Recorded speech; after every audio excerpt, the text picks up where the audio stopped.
Hello बच्चों, कैसे हैं आप लोग। आशा है आप लोग स्वस्थ होंगे, मस्त होंगे, अच्छे से पढ़ रहे होंगे और आपका पेपर भी होने वाला है, पेपर की तैयारी भी कर रहे होंगे।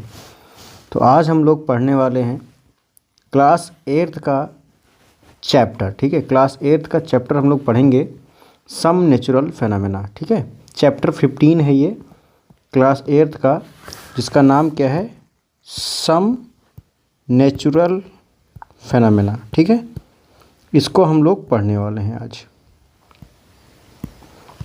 तो सब नेचुरल फेनामेना चैप्टर जो है आपके नेचर से रिलेटेड है। आप लोग इसमें सारी चीज़ें जो बताई गई हैं वो सब आप लोग देखते हैं अपने आसपास, कभी ना कभी देखा होगा। तो हम लोग उन्हीं चीज़ों को पढ़ेंगे जो नेचुरल प्रोसेसेस होती हैं। ठीक है, जो नेचुरल चीज़ें जो होती हैं उन्हीं के बारे में हमें पढ़ना है। अगर आप हमारे चैनल पर नए हैं तो प्लीज़ हमारे वीडियो को लाइक कर दीजिए और चैनल को सब्सक्राइब कर लीजिए और अपने दोस्तों को भी शेयर कर दीजिए। अगर उनको ये वीडियो देखना है तो अपने दोस्तों को भी शेयर कर सकते हैं, क्योंकि कंटेंट बहुत अच्छा है, शॉर्ट में समझाएंगे और पूरा टॉपिक लेकर के चलेंगे। ये नहीं कि हाँ फटाफट समझाएंगे, पूरा का पूरा हम अच्छे से आपको समझाएंगे।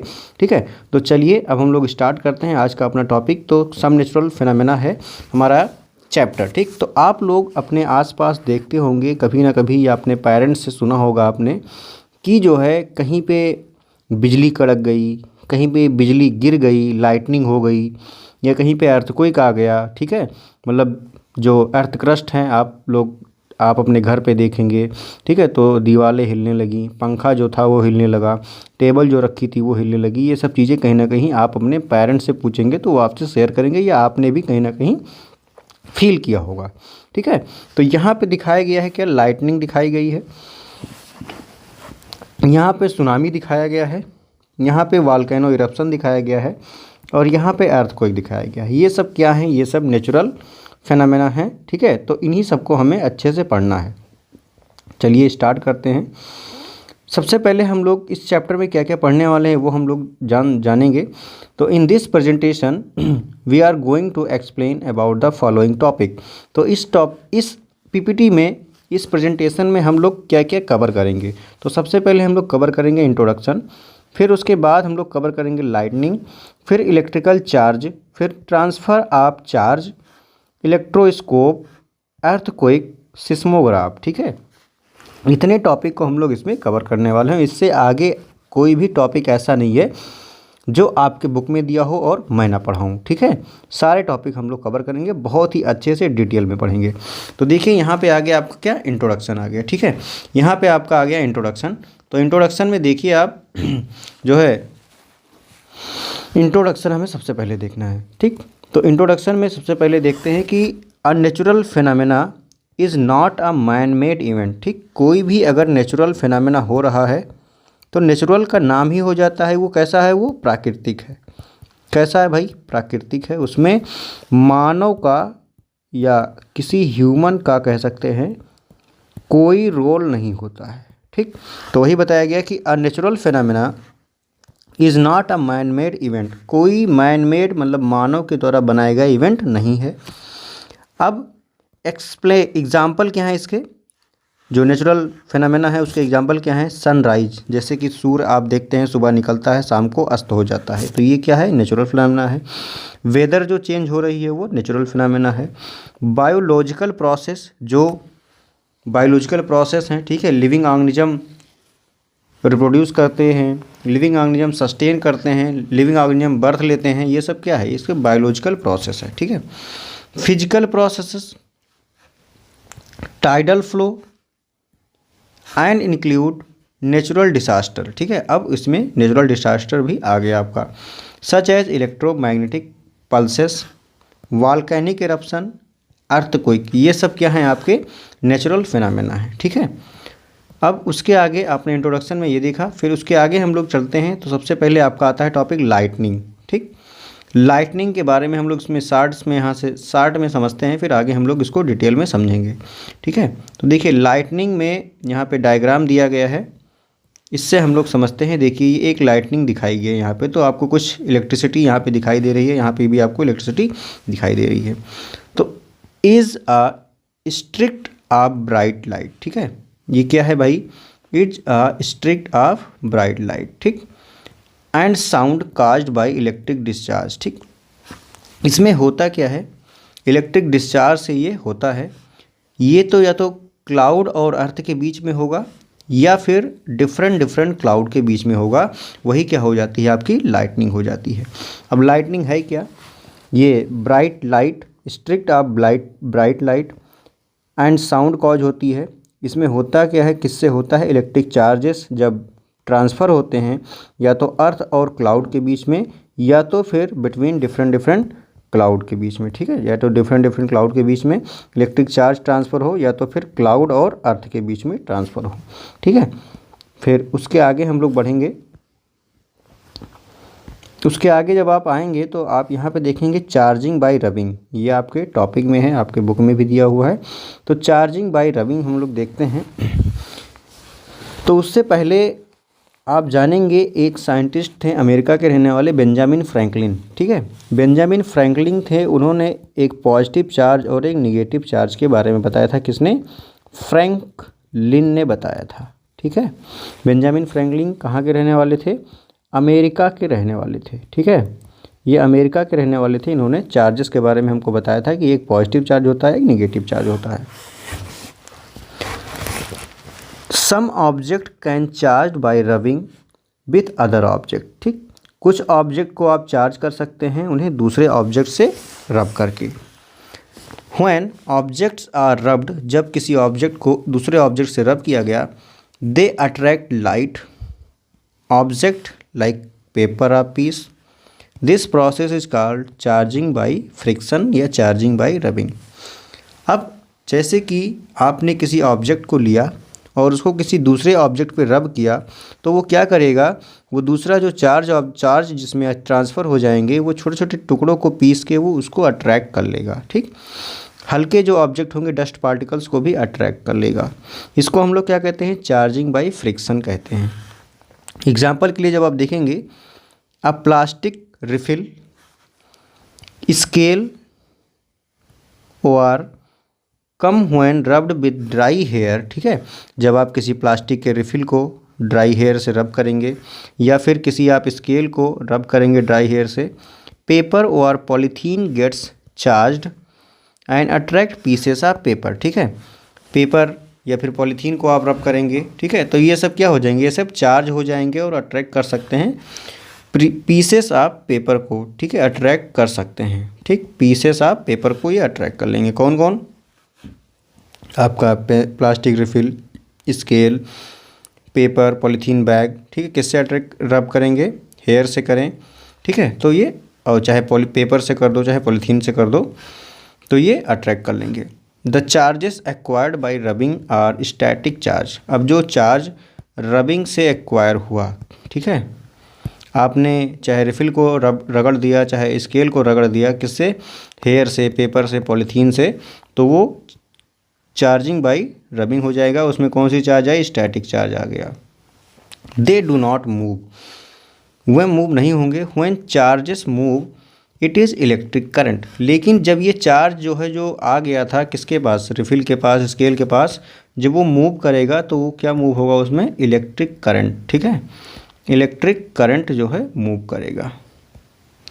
फिर electric current is the motion of charge through a conductor. अब इलेक्ट्रिक चार्ज है क्या भाई, ये मोशन होता है, चार्ज क्या करती हैं, मूव करती हैं एक कंडक्टर के थ्रू, वही आप कहते हैं इलेक्ट्रिक करंट जो है एक कंडक्टर के थ्रू मूव करेगी। अब उसके बाद यहाँ पे दिखाया गया है कि इस एक्टिविटी में हम समझेंगे कि सबसे पहले हमने क्या लिया, एक धागा लिया, उससे दो बैलून को बांध दिया, ठीक है। दो बैलून को आप बांधेंगे, दो धागे से दो बैलून को आपने लटका दिया बांध के, तो इसमें कोई चार्ज नहीं था, ये दोनों बराबर लटके हुए हैं। लेकिन जब आपने अपने हेयर में इस बैलून को रब कर दिया तो इसके पास पॉजिटिव चार्ज आ गए, और एक दूसरे बैलून को लिया, उसको भी अपने हेयर में रब कर दिया, तो दोनों के पास आ गया पॉजिटिव चार्ज। अब आप देख सकते हैं दोनों पास पास ना होकर के दोनों, एक इधर जा रहा है एक इधर जा रहा है, तो दोनों के पास चार्जेस क्या आ रहे हैं, सेम चार्जेस हो गए हैं। तो यहाँ पे पॉजिटिव और पॉजिटिव दोनों चार्ज हो गए, तो एक दूसरे को ये क्या करेंगे, रिपल करेंगे, ठीक है, अट्रैक्ट नहीं करेंगे। अब जब आपने अपने किसको लिया, कॉम्ब को लिया, अपने हेयर में, ड्राई हेयर में रब किया, इसके पास पॉजिटिव चार्ज आ गए, तो ये क्या कर सकता है, छोटे छोटे टुकड़ों को कागज़ के उसको अट्रैक्ट कर लेगा। ठीक है, फिर उसके बाद हम लोग आगे बढ़ते हैं, types of charges and there interaction. ठीक, डिफरेंट टाइप्स हम लोग पढ़ेंगे चार्जेस के, और उनका इंटरेक्शन कैसे होता है ये हम लोग पढ़ेंगे। ठीक, तो यहाँ पे आपको दिखाया गया है एक पॉजिटिव चार्ज और दूसरा पॉजिटिव चार्ज। तो ये एरो दिखा रहा है कि ये दोनों क्या कर रहे हैं, एक दूसरे को अट्रैक्ट नहीं कर रहे हैं, ऐसे अट्रैक्ट नहीं कर रहे हैं, दूसरे को दूर दूर कर रहे हैं। ठीक है, तो मतलब रिपल कर रहे हैं, एक दूसरे को क्या कर रहे हैं, रिपल कर रहे हैं। यहाँ पे भी दोनों नेगेटिव चार्ज है तो वो क्या करेगा, एक दूसरे को रिपल करेगा। और अपोजिट चार्ज अगर है, एक पॉजिटिव है एक नेगेटिव है, तो ये क्या करेगा, अट्रैक्ट करेगा। ठीक, तो there are two types of charge को डिस्कवर करने वाले बेंजामिन फ्रैंकलिन थे, पॉजिटिव और नेगेटिव। टू चार्ज बॉडीज में अट्रैक्ट व रिपल ईच अदर। अब अगर दो चार्ज बॉडी है, ये पॉजिटिव ये पॉजिटिव, तो या तो ये क्या करेंगे, या तो भाई अट्रैक्ट करेंगे या तो फिर रिपल करेंगे। लाइक मतलब similar charges repel each other and unlike charges मतलब dissimilar charges attract each other. तो यहाँ पे लाइक चार्ज था तो उसने क्या किया, रिपल किया। यहाँ पे अनलाइक था मतलब डिफरेंट चार्जेस थे तो उसने क्या किया, अट्रैक्ट किया। उसके बाद यहाँ पे वो एक्टिविटी जो अभी हम लोग डिस्कस किए थे, उसके बाद आपके बुक में एक एक्टिविटी और दी हुई है। यहाँ पे बताया गया कि आपको लेना है एक रिफ़िल। आपने ले लिया एक रिफ़िल, इसको किससे आप रब करेंगे, आप पॉलीथीन से इसको रब करेंगे। आपने इसको पॉलीथीन से रब कर दिया तो इसके पास आ गए चार्जेस। ठीक है, फिर आपने दूसरी रिफ़िल ली, इस रिफ़िल को आपने रख दिया एक स्टैंड में, चाहे ग्लास हो कुछ भी हो उसमें रख देंगे। फिर दूसरी जब रिफ़िल लेंगे आप, इसको भी पॉलीथीन से ही रब करेंगे। फिर जब आप इसके पास लेकर के आएंगे तो ये क्या करेगा, ये रिपल करेगा। ठीक है, तो आपने इसमें से क्या ऑब्जर्व किया कि लाइक चार्जेस क्या हैं, वो दोनों एक दूसरे को रिपल कर रहे हैं। फिर उसके बाद यहाँ पे आप देखेंगे कि रब आर रिफ़िल, फिर रिफ़िल को रब करेंगे and place it gently in a glass tumbler as before, bring an inflated balloon near the refill and observe. अब यहाँ पे आपने अपने बैलून को रब किया था अपनी हेयर से। किससे, हेयर से। आपने अपने रिफ़िल को रब किया था किससे, रिफ़िल को रब किया था आपने पॉलीथीन से। अब यहाँ पे आपको क्या ऑब्जर्व हो रहा है, आप लोग इस एक्टिविटी को करके कमेंट करके बताइएगा। ठीक है, फिर उसके बाद अब आपको ऑब्जर्व क्या हुआ, आ चार्ज बैलून रिपल्ड आ चार्ज बैलून। ठीक, दो बैलून सेम थे वो रिपल किए। आ चार्ज रिफिल रिपल्ड आ चार्ज रिफिल। ठीक है, दोनों के पास चार्ज सेम था क्योंकि ऑब्जेक्ट दोनों में क्या था, सेम था। यहाँ पे पॉलीथीन थी और यहाँ पे आपका हेयर था। लेकिन यहाँ पे जब बात आई तो बैलून में आपका हेयर था और यहाँ पे क्या था, पॉलीथीन था। तो इसने क्या किया भाई, इसने अट्रैक्ट किया क्योंकि दोनों के पास डिफरेंट चार्जेस आ गए।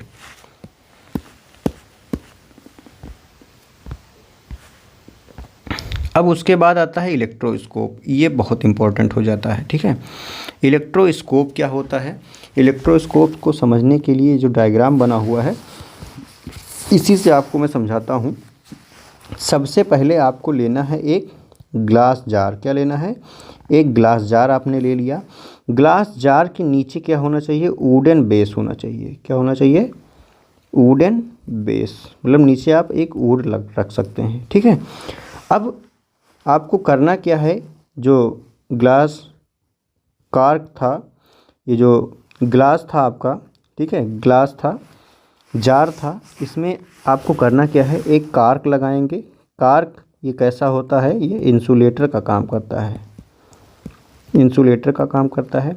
इसी के बीच से आपको क्या करना है, एक मेटल की रॉड लगा देना है, मेटल रॉड। अब देखेंगे आप, ये कॉपर वायर यहाँ पे फिक्स किया गया है, चाहे आप मेटल रॉड कोई लगा सकते हैं। यहाँ पे एल्युमिनियम फॉइल लगी हुई है, आपके बुक में है गोल्डन फॉइल। ठीक है, गोल्डन फॉइल है, लीव्स लगी हुई हैं, गोल्डन लीव्स। यहाँ पे एल्युमिनियम फॉइल लगा दिया गया और यहाँ पे होता है सबसे ऊपर मेटालिक डिस्क। जब आप किसी चार्ज पार्टिकल्स को या चार्ज रॉड को लेकर के आएंगे इसके पास, तो ये क्या करेगा, मेटालिक डिस्क इसको कंडक्ट करेगा, किसको, चार्ज को कंडक्ट करेगा और कहाँ भेजेगा, नीचे भेजेगा एल्युमिनियम फॉइल तक। अब एल्युमिनियम फॉइल तक जब ये क्या पहुंचा, चार्ज पहुंचा, और दोनों तरफ चार्ज क्या हो जाएंगे, इक्वल हो जाएंगे, यहाँ पे 2 प्लस, यहाँ पे भी 2 प्लस, दोनों तरफ इक्वल चार्ज हो जाएंगे। ठीक, अब ये दोनों एक दूसरे को क्या करेंगे, एक दूसरे को करेंगे रिपल, एक दूसरे को रिपल करेंगे। और कभी कभी क्या होता है कि एल्युमिनियम फॉइल रिपल करते करते ये बेंड हो जाती है और चार्जेस जो होते हैं वो ग्राउंड पे आ जाते हैं। जब चार्जेस ग्राउंड पे आ जाते हैं, डिटैच हो जाते हैं, तो इसको हम लोग कहते हैं क्या, ग्राउंडिंग कहते हैं या फिर अर्थिंग कहते हैं। ठीक है, ये था आपका इलेक्ट्रोस्कोप जो वर्क किस पे करता है, चार्ज को ट्रांसफ़र करने के प्रिंसिपल पे वर्क करता है। ये क्या है, एक डिवाइस है। ठीक है, ठीक है, चार्ज को ये ट्रांसफ़र करेगा, चार्ज को क्या करेगा, ये ट्रांसफ़र करेगा। ठीक है, चार्ज को करता है ये ट्रांसफ़र, कहाँ से, हायर टू लोअर। ठीक है, चार्ज भी हायर टू लोअर कंसंट्रेशन की ओर मूव करते हैं। अब यहाँ पे आपको एग्जांपल दिखाया गया है सिंपल इलेक्ट्रोस्कोप, और ये इलेक्ट्रोस्कोप आप घर पे भी बना सकते हैं, कोई दिक्कत नहीं है। ट्रांसफ़र ऑफ चार्ज, ठीक है, यहाँ पे दिखाया गया कि when a charge body is brought in near contact with an uncharge body, charge pass from charge body to uncharge body. ठीक है, जब आप एक रॉड लेकर के आए थे जिस पे चार्ज थे, तो उसने क्या किया था, ये प्लेट था, इसने चार्ज को कंडक्ट किया था। This method of charging of a body is called conduction. ठीक है, इसमें क्या कहते हैं, इसको कंडक्शन मेथड से यहाँ पे क्या हो रहा है, चार्ज जो है ट्रांसफ़र हो रहे हैं कंडक्शन मेथड से। किस मेथड से, कंडक्शन मेथड से।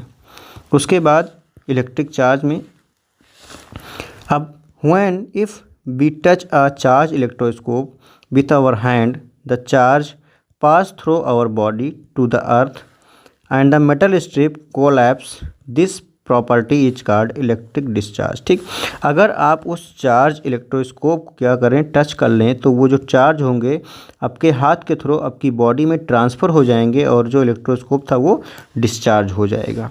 This process of transferring electric charge from a charge body to the earth is called earthing.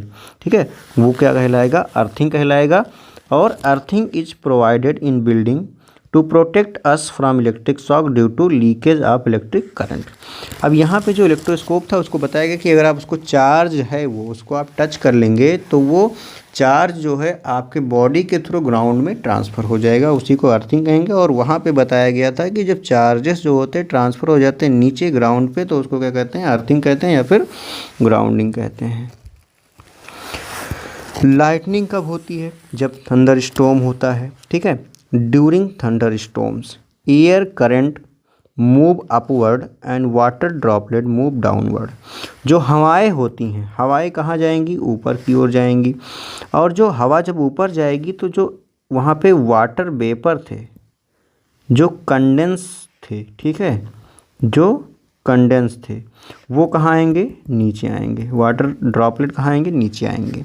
This moment cause separation of charge in the cloud. इसके वजह से क्या होता है, चार्जेस जो होते हैं क्लाउड में वो सेपरेट होते हैं।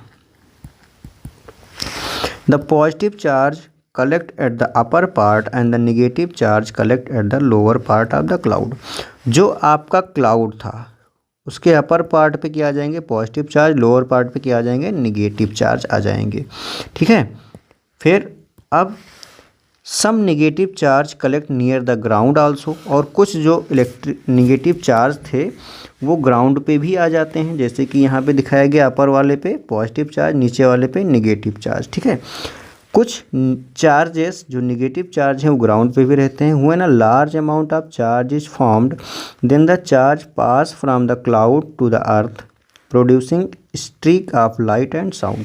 अब यहाँ पे जब नेगेटिव चार्ज ज़्यादा इकट्ठा हो गया तो ये चार्ज जो थे वो ट्रांसफ़र हो रहे हैं नीचे। ठीक है, ट्रांसफ़र होंगे नीचे, और उसी जब वो ट्रांसफ़र होंगे तो वहाँ पे क्या होगा, लाइटनिंग होगा। ठीक है, the light produced is called lightning and sound produced is called thunder. It was Benjamin Franklin who first discovered that lightning was electric discharge. ये बेंजामिन फ्रैंकलिन ही थे, उन्होंने बताया था कि जो लाइटनिंग होती है वो इलेक्ट्रिक डिस्चार्ज ही होता है। उन्होंने अपना एक फेमस काइट एक्सपेरिमेंट भी किया था इसके ऊपर। काइट एक्सपेरिमेंट किया था इसको बताने के लिए, कब? 1752 में काइट एक्सपेरिमेंट को उन्होंने किया था। अब लाइटनिंग कंडक्टर क्या होता है? बड़ी बड़ी बिल्डिंगों में आप देखते हैं कि लाइटनिंग कंडक्टर को अगर ना लगाया जाए तो बहुत ज़्यादा नुकसान हो जाए, ठीक है, लोग मर जाएं और बिल्डिंग भी ढह जाए। A lightning conductor is a device use to protect building from damage, ठीक, ड्यू टू लाइटनिंग। अगर लाइटनिंग से बचाना है तो हमें बिल्डिंग में क्या लगाना पड़ेगा? लाइटनिंग कंडक्टर लगाना पड़ेगा। ये आखिर है क्या? एक डिवाइस है।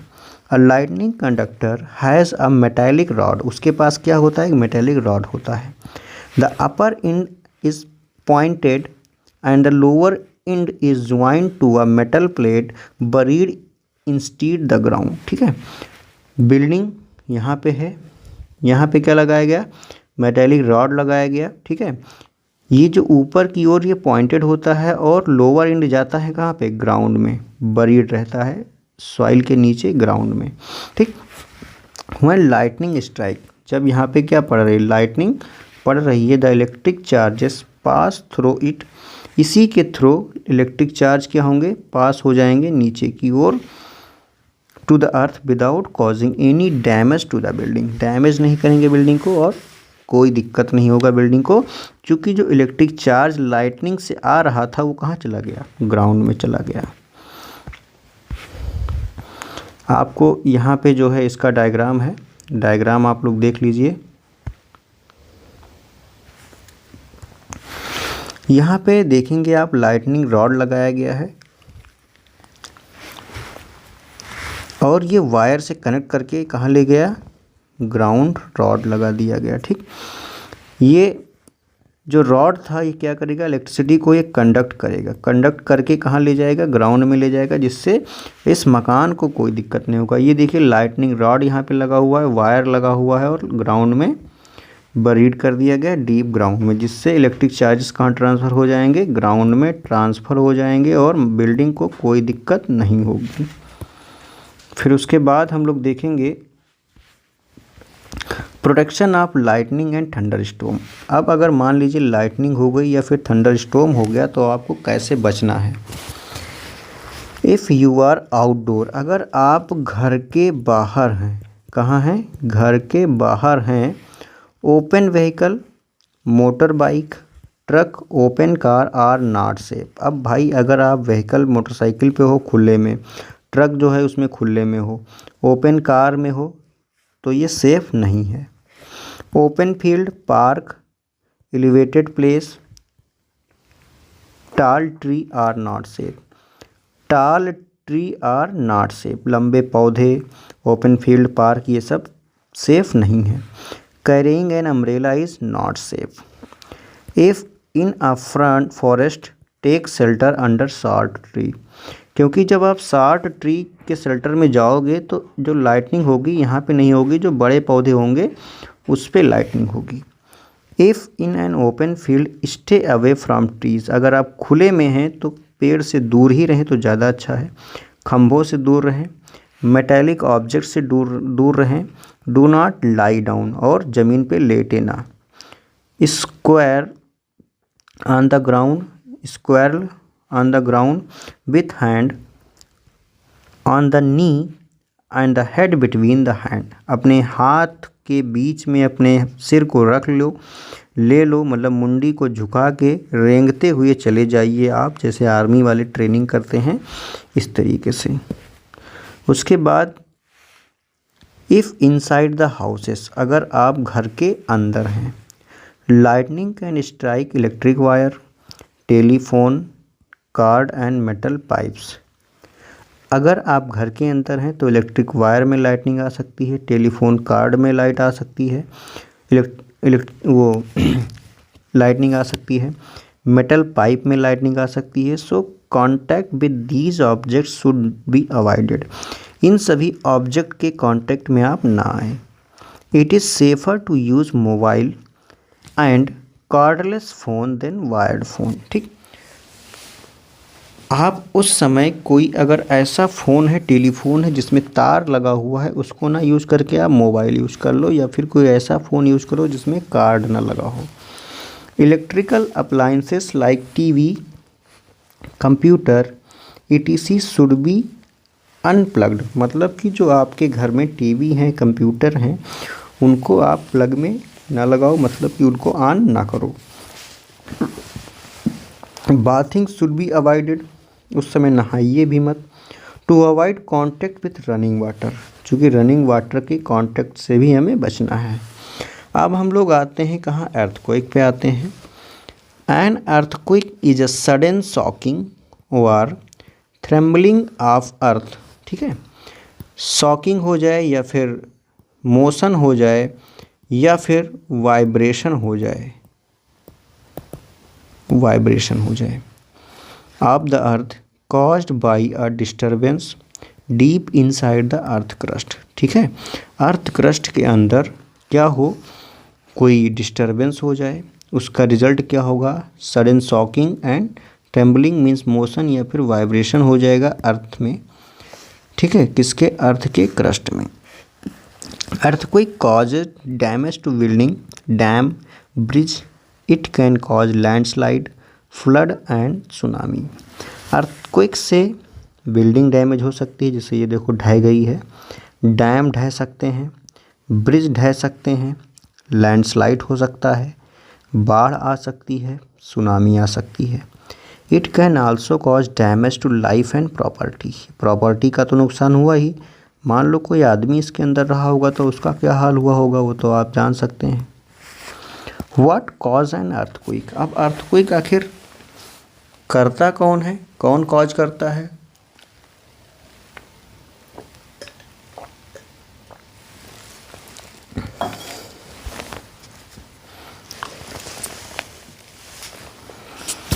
The outermost layer of earth called crust is not one piece.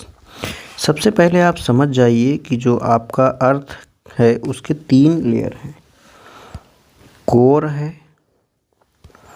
Mental है,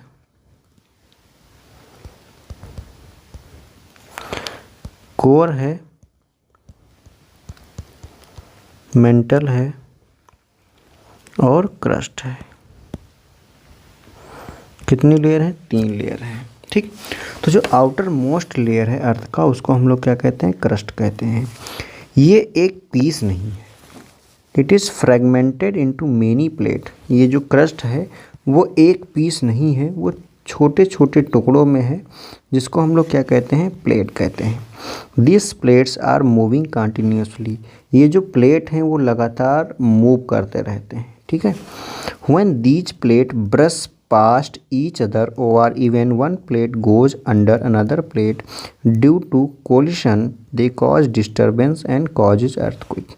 जब एक प्लेट, ये सब लगातार मूव करते रहते हैं तो कभी कभी क्या होता है कि एक प्लेट दूसरे प्लेट से टकरा जाती है, स्लाइड ओवर कर जाती है, तो उससे क्या होता है, डिस्टर्बेंस होता है और earthquake कॉज करता जाता है।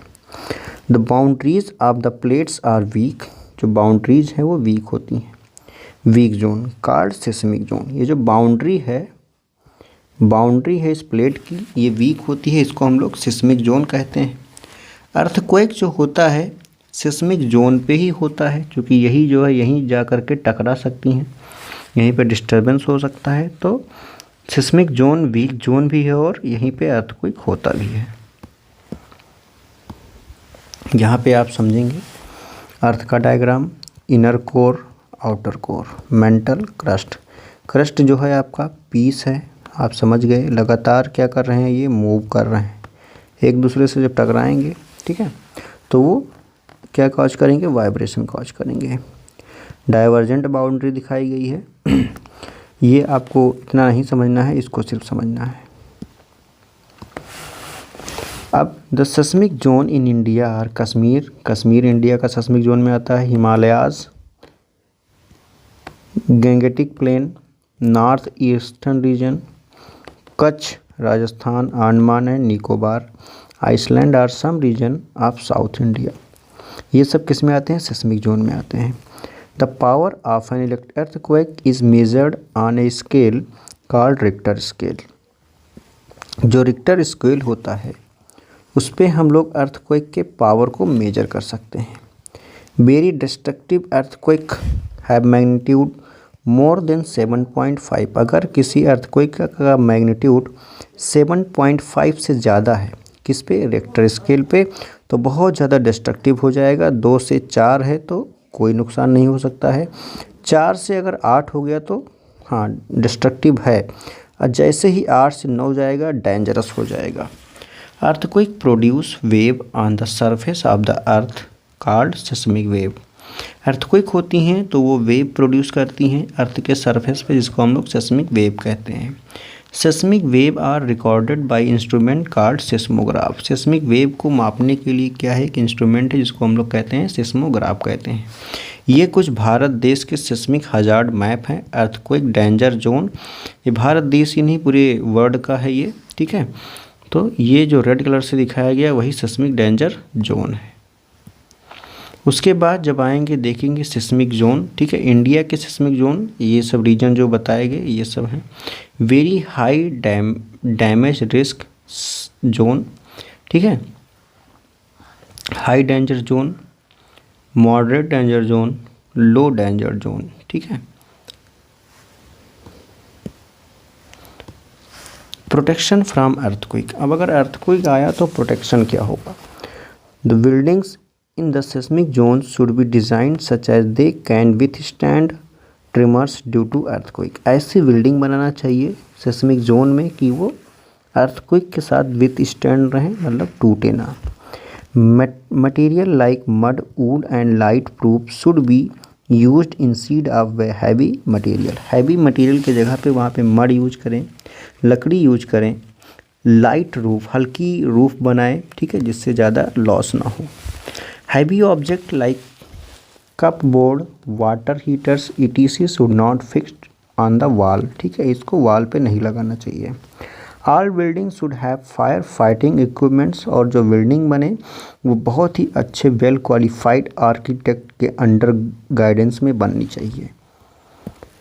उसके बाद प्रिकॉशंस ड्यूरिंग एन अर्थक्वेक आया तो आपको क्या क्या चीज़ें करनी चाहिए। If you are at home, अगर आप अपने घर पे हैं तो क्या करें। Take shelter under a table, table के नीचे शेल्टर ले लें।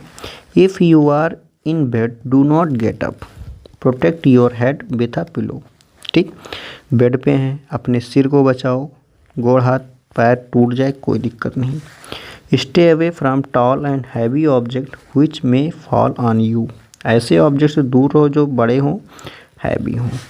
If you are outdoor, find an open area away from buildings, trees and power line and lie on ground।